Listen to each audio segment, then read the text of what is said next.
Alam mo ba na ang mga affiliate networks ay may mga lihim na ginagawa para kontrolin ang inyong kita? Ako ay nagtrabaho sa loob ng major networks. At ito ang totoo. Una, sinasadya nilang i-delay ang payments ninyo para kumita sila ng interest sa pera ninyo.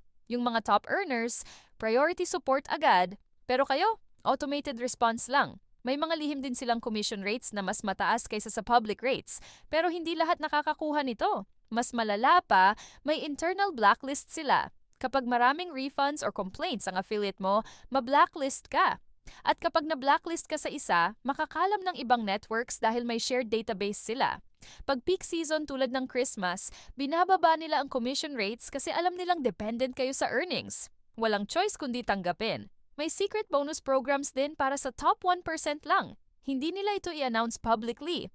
Private messages lang. Kaya kung affiliate marketer ka, dapat alam mo ang mga ganito. Follow mo ako para sa mas maraming insider secrets na makakatulong sa inyo.